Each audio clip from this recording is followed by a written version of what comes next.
হচ্ছে গাণিতিক উদাহরণ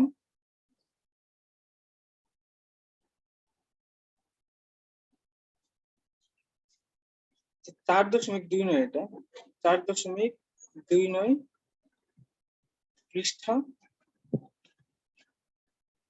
278।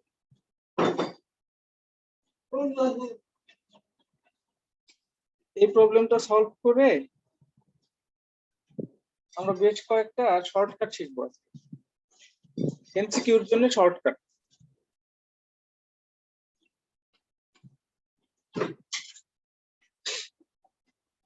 যে 4.29 প্রশ্নটা কি বলছে একটু দেখি।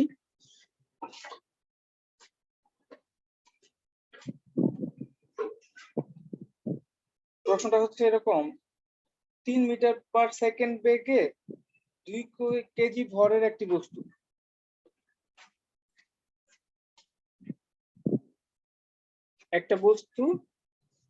এটা 2 কেজি ভর, এটা 3 মিটার পার সেকেন্ড বেগে চলতেছে। আরেকটা ছোট বস্তু হাফ কেজি, এটা স্থির আছে। যেহেতু সামনের বস্তুটা স্থির, তাহলে আসসালামু আলাইকুম। ওয়ালাইকুম আসসালাম। তাহলে সোজাসুজি কোনো বস্তু যদি চলতে থাকে তাহলে প্রথম বস্তুটাকে গিয়ে ধাক্কা দিবে, একটা সংঘর্ষ হবে। তো কোশ্চেন হচ্ছে যে এই যে এখানে সংঘর্ষটা হইলো, সংঘর্ষের পর দ্বিতীয় বস্তুর বেগ কত? প্রথম বস্তু সম্পর্কে কোনো কোশ্চেন করে নাই, 2 কেজি ভরের বস্তু সম্পর্কে কোনো কোশ্চেন করে নাই। জিজ্ঞাসা করছে যে হাফ কেজি ভরের বস্তুর বেগ কত হবে, মানে v2 কত হবে।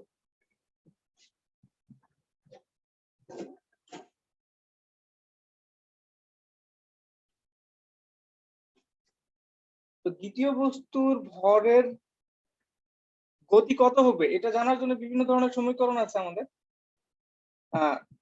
এখানে সংঘর্ষটা স্থিতিস্থাপক এটা বলে দিছে, মানে শক্তির কোনো ব্যয় হয় নাই, সংঘর্ষটা স্থিতিস্থাপক। স্থিতিস্থাপক যদি বলে দেয় তাহলে আমরা v1 v2 যে সমীকরণটা আছে সেটা ব্যবহার করতে পারবো। এখানে যেহেতু দ্বিতীয় বস্তুর বেগ চাইছে তাহলে আমরা v2 সমীকরণটা ব্যবহার করব। v2 সমীকরণ সবাই জানে, নিচে m1 প্লাস m2, উপরে হচ্ছে m2 মাইনাস m1, আর এটা হচ্ছে v02 plus 2m1 divided by m1 plus m2, আর এর সাথে গুণ আছে হচ্ছে v01। এটা হচ্ছে দ্বিতীয় বস্তুর শেষ বেগের সমীকরণ, এটা সবার জানা। এখন খেয়াল করে দেখো যে প্রথম বস্তুর আদিবেগ 0, সরি দ্বিতীয় বস্তুর আদিবেগ 0, প্রথম বস্তুর আদিবেগ আছে, দ্বিতীয় বস্তুর আদিবেগ 0।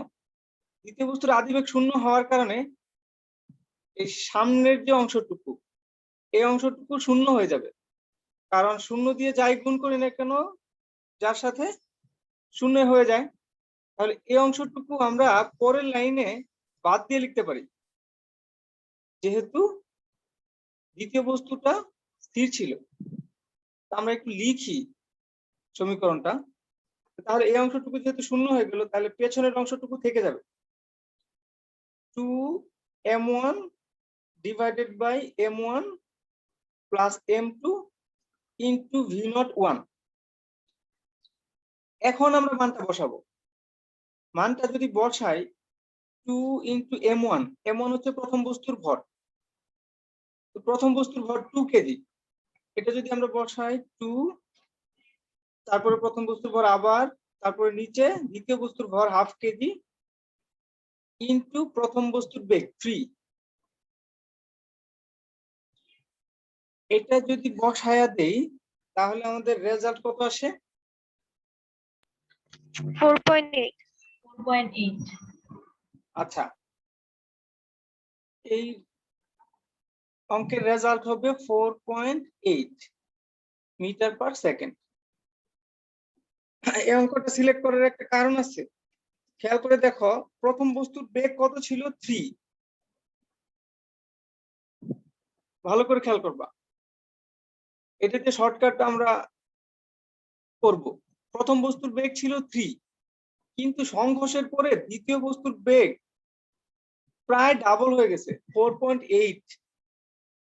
তার মানে হচ্ছে যদি স্থিতিস্থাপক সংঘর্ষ হয় আর বস্তুটা অনেক ছোট হয়, অনেক ছোট বলতে ভরে ছোট, সাইজে না, ভরে যদি অনেক ছোট হয়, তাহলে সংঘর্ষের পরে স্থির যদি বস্তুটা থাকে তাহলে বেগ বেড়ে যায়, বেগ বেড়ে যায়। এই প্রবলেমটা আমি একটু চেঞ্জ করে দিই, দেখো রেজাল্ট কি চেঞ্জ হয়। আমরা রেজাল্ট গুলো মনে রাখবো। মনে করো এই বস্তুটা এখন 2 কেজির ছিল, তো আমি একটু মুছি তাহলে সুবিধা হবে। দুইটা বস্তুই 2 কেজির ছিল, দুইটা বস্তুই 2 কেজির ছিল। পিছনের বস্তুটাও 2 কেজির দেখা যাবে। এবার আমাদের রেজাল্টটা আমরা চেক করব। এখনো আদিবেগ শূন্য আছে, এখানে শূন্য হয়ে যাবে, এইটুকু সামনের অংশটুকু বাদ হয়ে যাবে, পেছনের যে অংশটুকু ওই অংশটুকু আমাদের কাউন্ট করতে হবে। এই অংশটুকু আবার আগের মতো শূন্য, এই অংশটুকু শুধু থাকবে। ওকে, আবার এবার মান বসাবো, মানটা আমরা বসাই। মানটা আমরা একটু বসাই, আগের টুকু মুছে দেই, পরের টুকু বসাই। তাহলে এখানে হাফের জায়গায় শুধু 2 হবে, আর সব একই রকম থেকে যাবে। এখানে যদি 2 হয়, দেখো নিচে 4 উপরে 4, নিচে 4 উপরে 4, তাহলে রেজাল্টটা কত হবে? এটুকু কেটে যাবে, শুধু 3টা থেকে যাবে। খেয়াল করে দেখো যে এই যে ভাগ অংশটুকু কাটাকাটি চলে গেছে, এই 3টা শুধু রয়ে গেছে, আমার রেজাল্ট হয়েছে 3।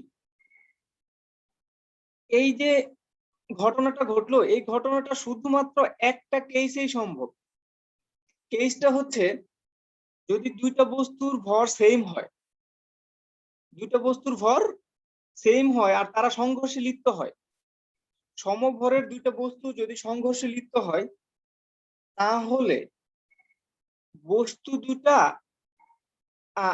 আগে যে বেগে ছিল এখন বেগটা ইন্টারচেঞ্জ হবে, বেগ বিনিময় বলি আমরা। দেখো দ্বিতীয় বস্তুটা কি হয়ে গেছে 3 মিটার পার সেকেন্ড না?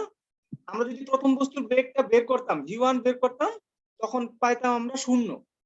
আচ্ছা v1টা আমরা একটু বের করার চেষ্টা করি, দেখি পারি কিনা।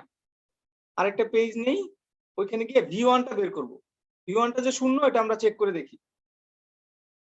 বেগ বিনিময় হওয়া মানে হচ্ছে v1 শূন্য হওয়ার কথা। v1 এর সমীকরণটা লিখি, তাহলে m1 মাইনাস m2 হবে, আর নিচে m1 প্লাস m2, v1 এর জন্য v01 plus 2m2 divided by m1 plus m2, আর এটা হচ্ছে v02।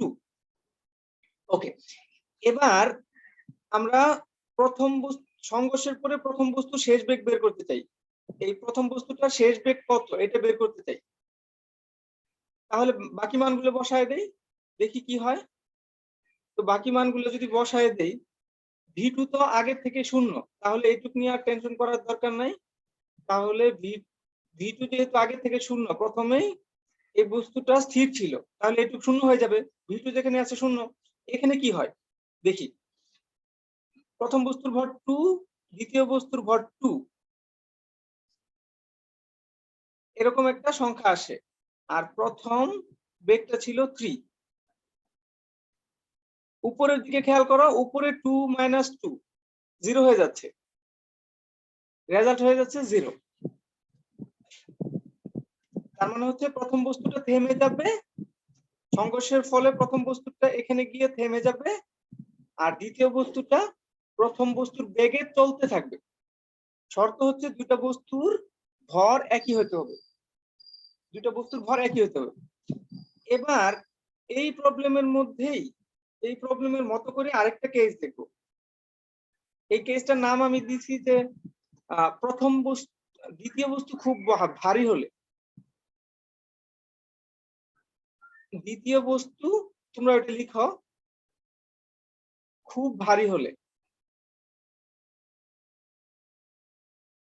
মনে করো তুমি একটা টেনিস বল একটা ওয়ালের মধ্যে ছুঁড়ে মারছো, এটা একটা ওয়াল, অনেক শক্তিশালী একটা ওয়াল, এখানে একটা টেনিস বল ছুঁড়ে মারছো, টেনিস বলকে ছুঁড়ে মারছো। আমরা জানি কোনো একটা বলকে যদি ছুঁড়ে মারি সে আবার চলে আসে, ফিরে আসে আমার দিকে। যে বেগে মারি অলমোস্ট সেই বেগেই ফিরে আসে। ভি বেগে যদি মারি, ছুঁড়ে মারি, তাহলে দেখা যাবে মাইনাস ভি বেগে ছুঁড়ে আসবে, আমার দিকে আবার ফিরে আসবে। মাইনাস ভি কেন? কারণ দিক ভিন্ন, দিক বিপরীত, দুইটা ঘটনার দুইটা অংশের দিক বিপরীত। এটা আমরা জানি, আমরা এটা ম্যাথমেটিক্যালি করে দেখব এখন। এর জন্য আমাদের বস্তুর ভর আর বেগ গুলো একটু বসায় নিতে হবে। আমরা মনে করলাম আমরা যে বলটাকে ছুঁড়ে মারলাম এটা 100 গ্রামের একটা ভর, 100 গ্রাম। এত বড় বল সাধারণত হয় না, তারপরও দিলাম। আর এটাকে তাহলে প্রথমে কেজিতে নিয়ে নেই, আমাদের সুবিধা হবে। এটাকে যদি আমরা 10 মিটার পার সেকেন্ড বেগে ছুঁড়ে মারি, v01 সমান 10 মিটার পার সেকেন্ড, আর এটা ফিরে আসবে v1 বেগে। ওয়ালের ক্ষেত্রে ভর আমরা ধরলাম 10 টু দি পাওয়ার 10 কেজি, বিশাল ভরের একটা ওয়াল। আর ওয়ালের ভর তো ওয়ালের আদি বেগ 0, আর ওয়ালের শেষ বেগও 0ই থাকবে, এটা আমরা জানি। মানে v02 ও 0 হবে আর v2 ও 0 হবে, এটা আমরা জানি, কারণ ওয়ালের বেগ থাকে না। এবার v1 এর মানটা আমরা বের করব, v1 এর মানটা আমরা বের করব। তো v1 এর সমীকরণ আমাদের জানা আছে। v1 এর সমীকরণ আমাকে কেউ একজন বলবে? কে বলবে? আদিবা বলতে পারবা?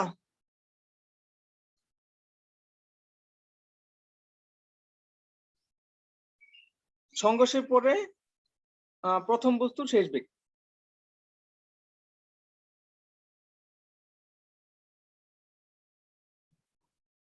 কে বলতে পারবা? স্যার আমি বলি, হ্যাঁ আফরোজা বলো। m1 minus m2 by m1 plus m2 into v01 plus 2 m2 by m1 plus m2 into v02. ওকে, সবারই জানা আছে, বলে না আর কি, অন্যরা লজ্জা পাবে, বন্ধুদের লজ্জা দিতে চায় না। আচ্ছা, তো এটা হলো আমাদের সমীকরণ, সবগুলো মান জানা আছে। প্রথম বস্তুর ভর এটা m1, দ্বিতীয় বস্তুর ভর এটা m2। তো প্রথম বস্তুর বেগ আদি বেগ জানা আছে v01 10 মিটার পার সেকেন্ড, আর দ্বিতীয় বস্তুর আদি বেগ জানা আছে 0। দ্বিতীয় বস্তুর আদি বেগ যেহেতু 0, তাহলে এটাকে আমরা ক্যান্সেল করে দিতে পারি, এটুকু আমাদের দরকার নাই, 0 হয়ে যাবে। ওকে, এবার তাহলে আমরা এইটুকু নিয়ে কাজ করি। এইটুকু নিয়ে যদি কাজ করি তাহলে আমরা একটা জিনিস দেখতে পাবো, m1 হচ্ছে 0.1 আর m2 হচ্ছে 10 টু দি পাওয়ার 10 কেজি, বিশাল একটা নাম্বার। নিচেও মানটা একই মান বসায় দেই, 0.1 plus 10 to the power 10 kg. আর v01 এর মান আমাদের জানা আছে 10। আমরা যদি এই মানগুলি বসায় দেই তাহলে v1 এর একটা মান বের হবে। দেখো তো কত বের হয়েছে? -10. -10, একদম -10 নাকি? জি স্যার, শুধু -10 আসছে। আচ্ছা, -10 মিটার পার সেকেন্ড। তা আমি এই ওয়ালের ভরটাকে অনেক বেশি দেখাইছি, ওয়ালের ভরটাকে যদি আরো একটু কম দেখানো হইতো, তোমার ক্যালকুলেটর দেখাইতো কিরকম জানো? ক্যালকুলেটর দেখাইতো -9.99 এরকম দেখাইতো আর কি, মানে কিছুটা ক্ষয় হয়ে গেছে শক্তি, এরকম দেখাইতো। তো এই যে রেজাল্টটা, এই রেজাল্টটা আমাদেরকে একটা বিষয় বলে দেয়, আমরা এটা এমসিকিউ তে শর্টকাট হিসেবে ইউজ করব। যদি সংঘর্ষে লিপ্ত দুইটা বস্তু, এই যে ওয়াল আর বলটা, সংঘর্ষে লিপ্ত দুইটা বস্তু যদি এরকম হয়, একটা অনেক হালকা 0.1 কেজি আর একটা অনেক ভারী 10⁻10 কেজি, তাহলে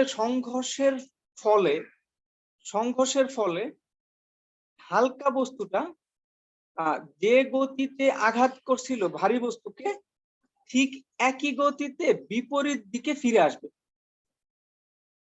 গতি ছিল 10 মিটার পার সেকেন্ড প্লাস, এবার আউটপুট হয়ে গেল, যখন ফিরে আসছে তখন হয়ে গেছে -10। ঠিক আছে, এই যে 3 ধরনের কেস দেখলাম আমরা, 3 ধরনের কেস আমরা এখন 4 ধরনের কেস শর্টকাট আকারে আমি তোমাদেরকে লিখে দিই, তোমরা এগুলো মুখস্থ রাখবা, অবজেক্টিভে আসার সাথে সাথে যেন উত্তর করে ফেলতে পারো। তাহলে এমসিকিউ শর্টকাট,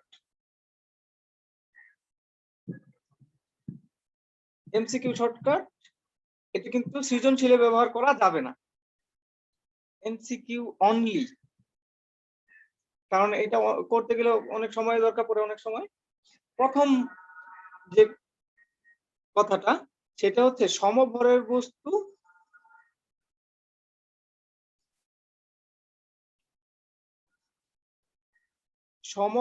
বস্তু বেগ বিনিময় করে।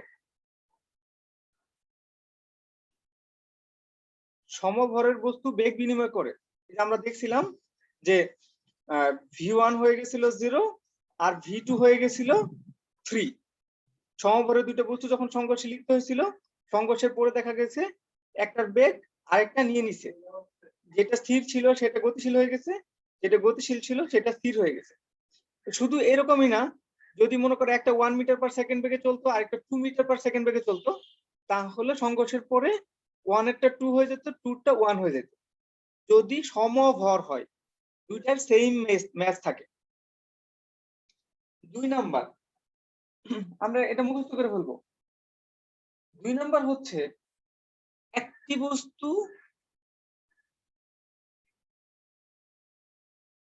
একটি বস্তু খুব ভারী হলে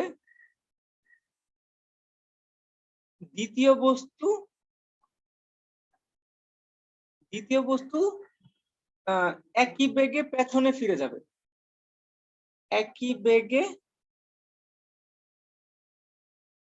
পেছনে ফিরে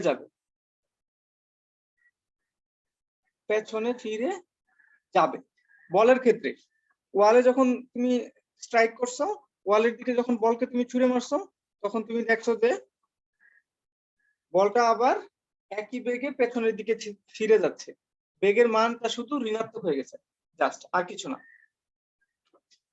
3 নাম্বার হচ্ছে হালকা বস্তুকে আঘাত করলে বেগ বেড়ে যাবে।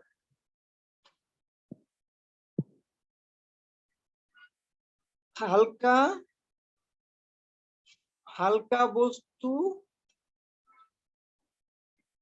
আঘাতপ্রাপ্ত হলে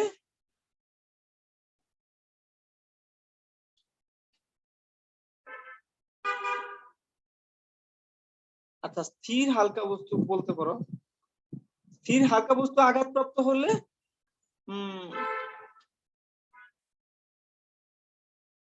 দ্বিতীয় যে বস্তুটা, হালকা বস্তুটা, দ্বিতীয় বস্তু প্রথম বস্তুর চাইতে বেশি বেগে চলবে, প্রথম বস্তুর চাইতে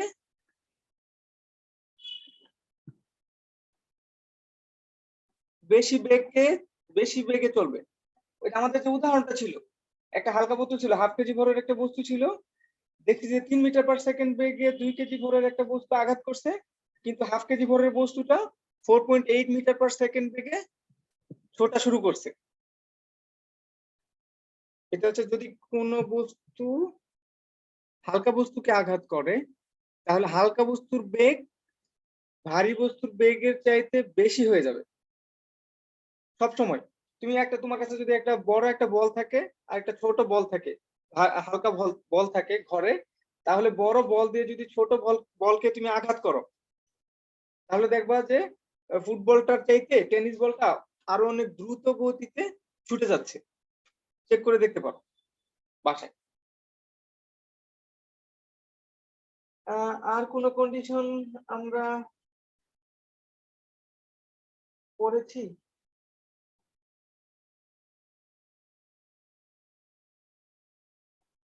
আচ্ছা, আপাতত এই তিনটা কন্ডিশনই আমরা পড়ছি। সংঘর্ষের ক্ষেত্রে আমি তোমাদের যে এইচডব্লিউ দিছিলাম, এইচডব্লিউটা করছিলা? দ্বিমাত্রিক সংঘর্ষের এইচডব্লিউ ছিল যে,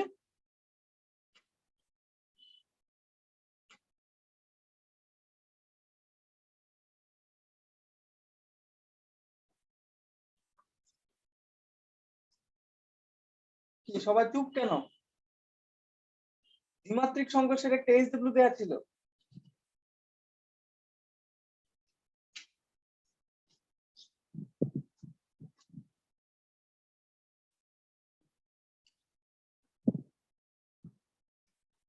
কেউ করে নাই?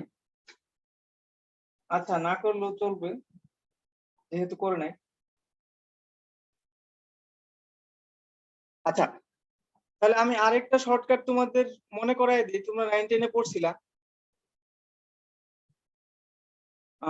4 নাম্বার শর্টকাট। এটা কি বাংলা লিখছিলাম? আচ্ছা, ইংরেজিতে লিখছিলাম। 4 নাম্বার শর্টকাট, একই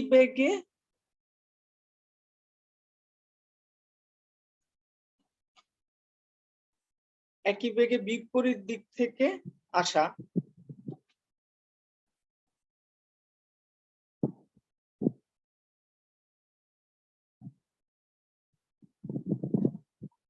হালকা বস্তু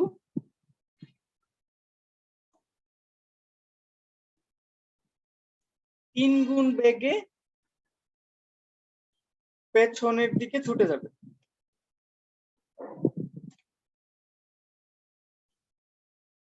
পেছনের দিকে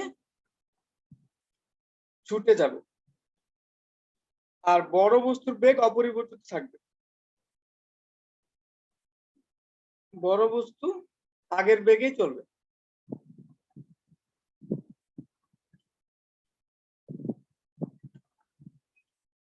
একটা সাইকেল আর একটা ট্রাক যদি একই বেগে মুখোমুখি সংঘর্ষে লিপ্ত হয়, তাহলে দেখা যাবে সাইকেলটা আবার পেছনের দিকে 3 গুণ বেগে ছুটে গেছে, ছুটে গিয়ে দূরে পড়ছে, আর ট্রাকটা নিজের মতো যেই গতিতে ছিল সেই গতিতেই চাপা দিয়ে চলে গেছে। এটা হচ্ছে সংঘর্ষের আরেকটা খুব বাজে দিক। আচ্ছা, তোমাদের বইতে আরো কয়েকটা এরকম শর্টকাট দেয়া আছে। 258 পৃষ্ঠায় বিশেষ ক্ষেত্র সমূহ সংঘর্ষ শর্টকাট গুলা তোমরা মুখস্থ করে ফেলবা। আগামী দিন মানে ঈদের পরে আমরা কৌণিক গতিটা দেখে ফেলবো। কৌণিক গতির ক্ষেত্রে কেন্দ্রমুখী বল, তারপরে ব্যাংকিং, জড়তার ভ্রামক, এসব আমরা আগামী ক্লাসে দেখব। আজকে আমরা দেখি কে কে আসছে।